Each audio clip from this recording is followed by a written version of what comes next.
जय श्री कृष्णा प्यारे दोस्तों। आज हम आरंभ करने जा रहे अथामल की एकादशी महात्मा का अध्याय। बोले राधे राधे।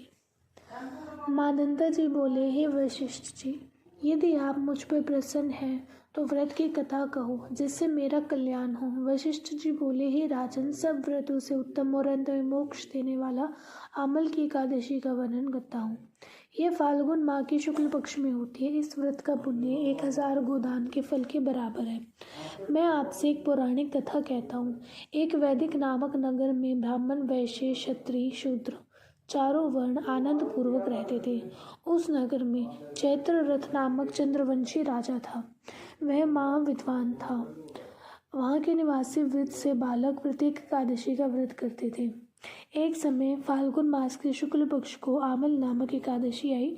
उस दिन राजा से प्रजा तक, वृद्ध से बालक तक सबने हर्ष सहित उस एकादशी का व्रत किया।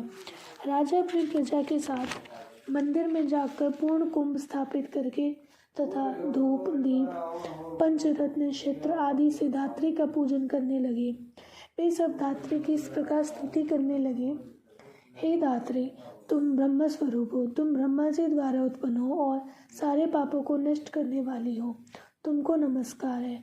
अब तुम अधैर्य स्वीकार करो। तुम श्री रामचंद्र जी द्वारा सम्मानित हो। मैं आपकी प्रार्थना करता हूँ, मेरे समस्त पापों को हरण करो।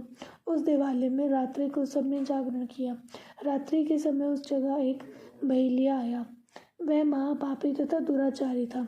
वह भूखा प्यासा था। उस जगह विष्णु भगवान की कथा एकादशी महात्म्य सुनने लगा। बहेलिया ने उस रात्रि को अन्य लोगों के साथ जागकर व्यतीत किया।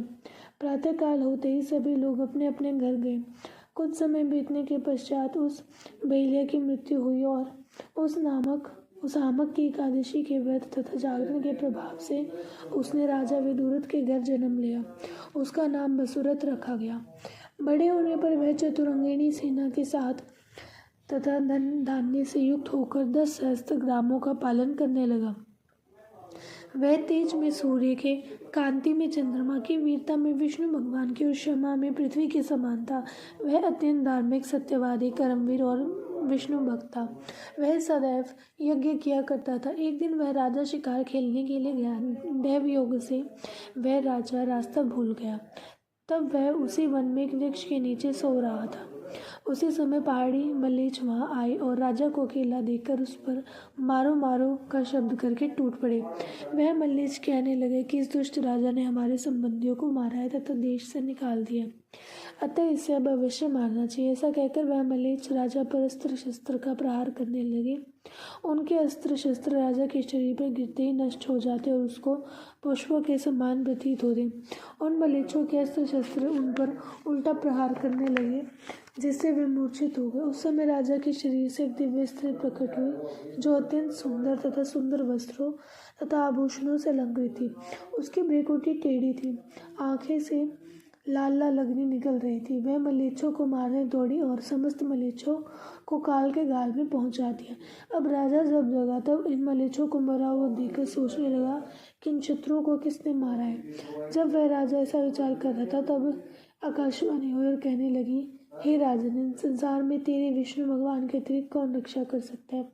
इस आकाशवाणी को सुनकर राजा अपने नगर को वापस आ गया और सुखपूर्वक राज करने लगा। महर्षि वशिष्ठ जी बोले, हे राजन, यह सब आमल की एकादशी के व्रत का प्रभाव था। जो मनुष्य इस आमल की एकादशी को व्रत करते हैं वे सब प्रत्येक कार्य में सफल होते हैं और अंत में विष्णु लोक में जाते हैं। बोलिए राधे राधे।